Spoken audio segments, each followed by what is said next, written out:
안녕하세요. 중학생 딸아이를 키우고 있는 40대 여성입니다. 그리고 남편과 이혼을 결심한 여성이기도 하고요.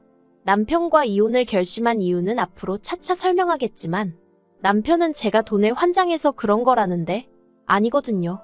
제가 결정적으로 남편과 이혼을 결심한 이유는 더는 남편을 믿을 수가 없기 때문입니다. 지금도 남편 생각을 하면 배신감에 치가 떨려요.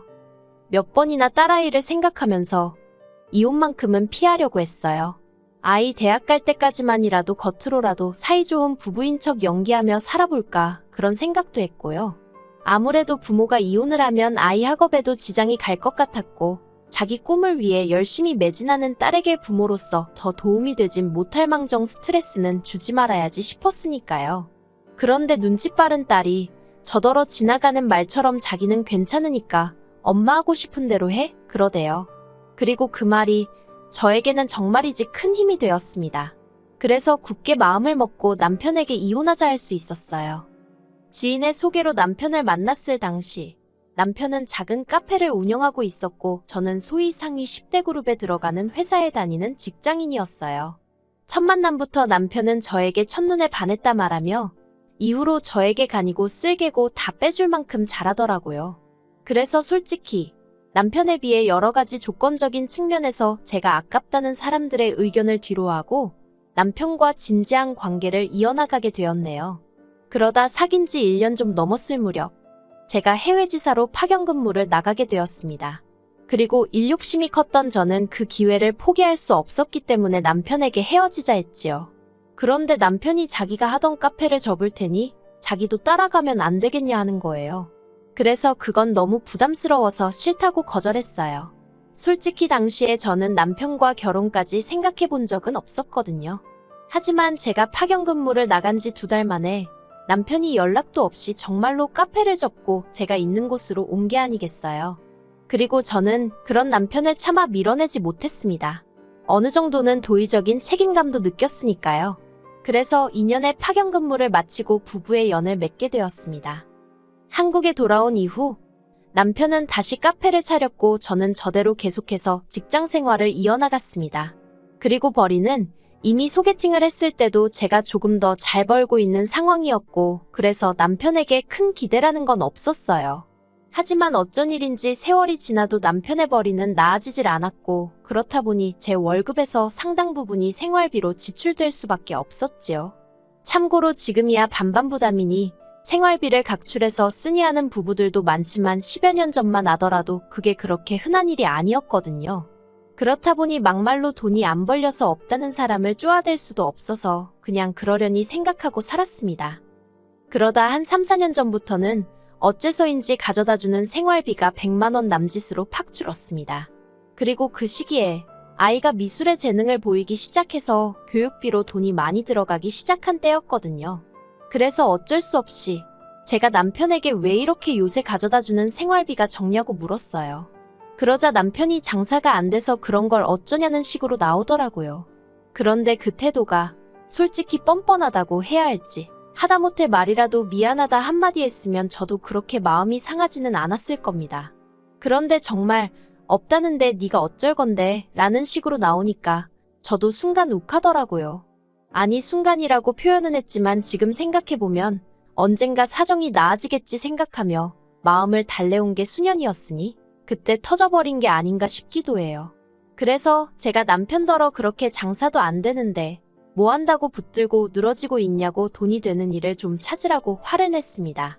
그랬더니 저더러 자기 앞가림은 자기가 알아서 한다면서 이래라 저래라 하지 말라나요? 그리고 갈수록 뻔뻔해지는 남편의 태도에 저도 정말 신물이 나서 남편이면 남편 노릇을 하고 아빠면 아빠 노릇을 해야 하지 않냐, 당신은 책임감도 없냐 하고 저도 지지 않고 받아쳤어요. 하지만 이후로도 생활비로 인한 다툼은 여러 번 있었습니다.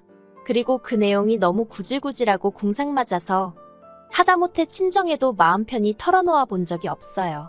그렇다 보니 남들은 그저 제가 자상한 남편을 둔 잘나가는 커리어우먼이라고 생각했을 거예요. 그러다 작년에 애가 심적으로 많이 아팠어요. 아이 프라이버시도 있다 보니 자세한 이야기는 할 수 없지만 엄마인 제 손길이 절대적으로 필요한 상황이었지요. 하지만 회사에서 주는 병가는 한정되어 있었고 그 병가를 다 썼다간 복직을 한다고 한들 제자리가 남아있을지 장담할 수가 없는 상황이었습니다. 그리고 제가 일하는 업계가 워낙 좁다 보니 작은 구설수에라도 오르내리는 건 피하는 게 상책이었거든요. 그래서 저는 과감하게 회사에 사표를 던졌습니다.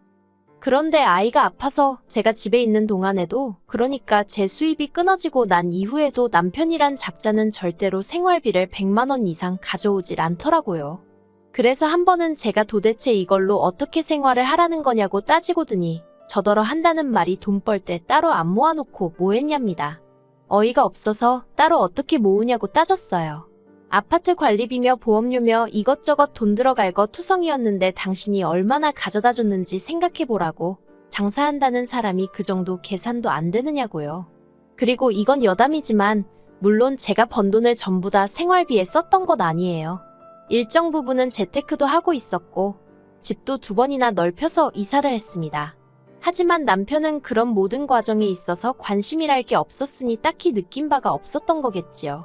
그리고 저도 솔직히 남편이 알아줬으면 한 적도 없습니다. 그저 좀 더 나은 환경에서 딸아이를 키우고 싶은 욕심뿐이었지요. 하지만 막말로 제가 남자였으면 정말 자존심이 상해서 뭐라도 해서 돈을 벌어다 줬을 것 같은데 남편은 그런 소리를 듣고도 별 반응이 없었습니다. 그래서 그때부턴 저도 마음을 내려놓는 정도가 아니라 거의 포기 상태였던 것 같아요. 그냥 애 아빠니까 같이 산다 생각한 거고 그나마 80만 원이라도 가져오는 게 어디냐 생각하게 되었달까요. 그러다 올해 초 아이의 상태가 호전되었고 그러면서 저도 다시 회사를 알아보기 시작했습니다. 다행히 경력 단절이 길지 않았고 현역으로 활동 중인 선후배들이 많아서 다시 취업을 하는 일이 크게 어렵지는 않았어요. 그리고 지난 3월 다시 회사라는 곳으로부터 월급이란 게 들어오니까 숨통이 트이는 느낌이 돼요. 남편이 얼마를 가져다 주건 말건 다시 어느 정도는 사람답게 살 수 있겠다 싶은 안도감도 있었고요. 그런데 제가 이렇게 아둥바둥 살면서 별의별 감정을 다 겪는 동안 남편이 딴 주머니를 차고 있었다는 걸 알게 되었습니다. 알게 된 계기는 정말 생각지도 못한 일이었어요. 평소에 저는 남편 방에 잘 들어가지 않는데 이유는 간단했습니다. 정말 돼지우리처럼 지저분한데 손도 못 대게 했거든요. 거기에 카페에 관련된 세금 서류부터 시작해서 5만 가지가 자기만 아는 위치에 있다면서 어쩌다 청소라도 한번 해주려고 하면 아주 발광을 해댔으니까요. 그런데 엊그제는 제가 급하게 컴퓨터를 써야 하는 상황이었는데 제 컴퓨터가 먹통이 돼서 도통되지를 않는 거예요. 그래서 어쩔 수 없이 남편 모르게 살짝 쓰면 되겠지 하고 남편 방에 들어갔어요. 남편은 마침 샤워 중이었거든요. 그런데 컴퓨터 화면을 딱 켜니까 은행에서 뭘 확인했었는지 그대로 창이 열려 있더라고요. 그리고 거기엔 생각지도 못한 금액의 잔고가 적혀 있었습니다. 저는 처음에 제가 헛걸봤나 잘못 읽었나 싶어서 몇 번이나 자릿수를 세봤어요. 왜냐하면 잔고가 3천만 원이 넘었으니까요. 그리고 더 어이가 없었던 건 송금 기록이었습니다. 매달 저에게 생활비라고 100만 원이니 80만 원이니 보낼 때 똑같은 액수를 시댁에도 보내고 있었더군요. 시부모님도 그러시겠지만 저도 시부모님을 생각하면 할 말이 아주 많습니다. 당연히 좋은 이야기는 아니고요. 어디서부터 어떻게 이야기해야 할까 싶지만 결혼 초부터 그랬던 것은 아니고 아이가 태어나면서 갈등의 골이 깊어졌어요. 결혼하자마자 아이를 낳게 된 건 사실 시부모님의 영향이 컸거든요. 이륙심이 많아서 아이는 어느 정도 자리를 잡고 낳고 싶었던 저에게 시부모님께선 저나 남편이나 나이가 젊은 것도 아니니 아이 건강을 생각해서라도 무조건 하루라도 빨리 낳으라며 얼마나 성하셨는지 몰라요. 그리고 아이를 낳기만 하면 키우는 건 도맡아 도와주시겠단 말씀도 몇 번이나 하셨고요. 그런데 막상 아이를 갖고 나니, 아니 아이의 성별을 말씀드리고 나니 태도를 싹 바꾸셨습니다. 당신들도 건강이 좋지 않으니 아이는 친정에 맡기던지 아니면 저더러 회사를 관두고 보라고요. 그리고 그제서야 시부모님이 그토록 기다리던 손주는 손자에 한정된 것임을 알게 되었고 이후로 저는 친정어머니의 손을 빌려야만 했습니다. 하지만 이게 다가 아니었습니다. 친정어머니가 아이를 봐주셨으니 제가 매달 일정 금액의 돈을 보내드렸는데 이걸 남편이 시어머니한테 말씀을 드렸더라고요. 그러자 시어머니께서 어떻게 부모를 두고 차별을 하느냐며 저를 불러 정말 눈물 콧물 쏙 빠지게 화를 내시대요. 그리고 이 무렵 이미 남편이 가져다주는 생활비가 제 월급의 반도 안 될 때였어요. 그래서 저도 억울한 마음에 하소연을 했는데 시부모님이 한마디로 그건 네 사정이지 내 알 바가 아니라는 식으로 나오시는 거예요. 그러니 저라고 어떻게 좋은 마음으로 시부모님을 대할 수 있었겠어요. 게다가 그런 과정 속에서 남편은 단 한 번도 제대로 어떤 역할이란 걸 한 적이 없어요. 딱히 시부모님 편을 들지도 않았지만 제 입장을 대변한 적도 없었지요. 그리고 그래도 저는 그나마도 중간이나 지키고 있으니 다행이라고 생각했는데 알고 보니 자기가 번 돈에서 반도 안 되는 금액을 저한테 생활비랍시고 주고 나머지로는 지 하고 싶은 거 하고 시댁에 좋은 아들 노릇하고 그러고 살았더라고요. 주마등처럼 많은 기억들이 머리를 스치고 그 와중에 남편이 샤워를 마치고 나왔다가 저를 발견하곤 흠칫 놀라대요. 그리고는 자기 방문이 열려있는 걸 보더니 저더러 자기 방에 들어갔었냐며 묻는데 얼굴에 난처한 표정이 스치는 걸 제가 봤어요. 그래서 남편더러 나한테 뭐 할 이야기 없냐고 물었습니다. 그러자 남편이 오히려 큰 소리를 내며 저더러 할 이야기가 있으면 하라고 자길 떠보지 말라대요. 그래서 이제껏 돈 못 벌어와도 애 아빠니까 그래도 자기 딴엔 한다고 하는데 장사가 안 돼서 그런 거겠지 하고 수십 수백 수천 번을 이해했다고. 그런데 이제 보니까 뒤로 당신은 혼자 호의호식하고 살았더라? 하고 소리를 쳤어요. 그러자 남편이 처음엔 그럴 의도가 아니었답니다. 그냥 비상금 정도로 생각하고 모았던 건데 액수가 커지니까 욕심도 나고 그리고 자기가 생활비를 조금밖에 안 줘도 우리 먹고 사는 데는 아무 지장이 없지 않았냐며 그래서 별로 문제라고 생각을 안 했다는 거예요. 그래서 제가 애 아파서 나 일 쉬는 동안 내가 돈 때문에 얼마나 스트레스 받는지 알지 않았냐? 애 상담 한번 갔다 오면 10얼마씩 까먹는 것도 알지 않았냐? 그런데도 당신 나한테 생활비랍시고 겨우 돈 100만 원도 안 되는 돈 갖다 준 거 말고 단돈 10원이라도 더 주려고 해본 적 있냐? 정말 그간 가슴에 맺혀있던 말들을 미친 듯이 쏟아냈습니다. 그리고는 왜인지 눈물이 얼마나 흐르던지 단지 슬퍼서가 아니라 그간 서러움, 억울함, 그 모든 게 눈물이 되어 쏟아져 나오는 기분이었어요. 그리고 이후로 남편과 일주일 동안 냉전을 치렀습니다.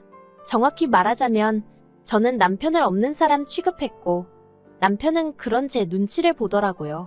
10여 년을 같이 살면서 셀 수 없는 싸움을 해왔지만 그렇게 남편을 철저히 무시해본 건 처음이었는데 그래서인지 남편이 제 눈치를 정말 많이 보대요. 그리고 그런 남편의 모습이 제 눈에는 어찌나 비열해 보이던지 사랑이 없어도 부모로서 평생을 함께 가려고 했습니다. 능력이 없는 남자여도 제가 선택한 사람이고 제 아이의 아빠니까 제가 책임지려고 했어요. 그런데 남편이란 작자에게는 능력뿐만이 아니라 책임감도 의리도 없다는 걸 알게 되니까 하루하루가 지나갈수록 더 꼴도 보기 싫어지대요. 그래서 결국 남편에게 도저히 그냥 넘어갈 수가 없다고 이혼하자 했습니다. 그 3천만 원 내놓으란 소리 안 한다고 대신 이 집이나 양육권 그 어느 것 하나 욕심내지 말라는 말과 함께요. 그리고 저는 직접 시부모님께 전화를 걸었습니다. 받자마자 시어머니께서 저더러 네가 웬일이냐며 비아냥거리시길래 그간 저한테 늘 불만도 많으시고 마음에 안 들어 하신 거 안다고 그래서 좋은 소식을 알려드리려고 전화드렸다 했어요. 저희 이혼하기로 했어요. 하니까 잠깐의 정막이 흐르더니 갑자기 왜 그러냐입니다. 그래서 시어머니더러 매달 애아빠가 생활비를 드렸던데 몇 년이나 드렸는지는 묻지도 않겠다고.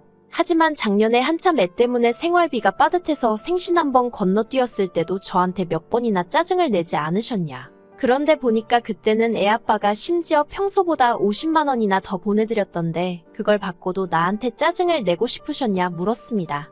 그리고는 저희 집으로 왔어야 할 생활비 중 얼마를 갖다 쓰셨는진 모르겠지만 이제 아예 아들을 돌려드릴 테니 그 아들을 벗겨드시던지 팔아드시던지 마음대로 하시라 했어요. 솔직히 이제 와서 말이지만 어머님 아들은 저한테는 식충이 빈대에 불과하다고 없는 게 낫다고요. 남편은 이혼만큼은 못한다고 버티고 있지만 저는 이미 결정을 내렸습니다. 아파트는 이미 팔아버렸어요. 다음 달에 새로운 사람들이 이사를 올 텐데 남편이 안 비켜줄 수는 없겠지요. 그리고 저랑 딸아이는 친정에 와 있습니다.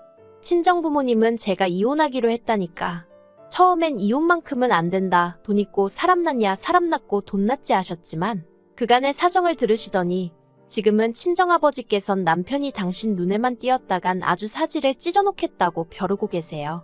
그리고 딸애는 무슨 죄인가요? 지 아빠 같은 사람 만날까봐 무섭다며 벌써부터 결혼 안 한다고 저러는데 엄마로서 미안할 뿐입니다.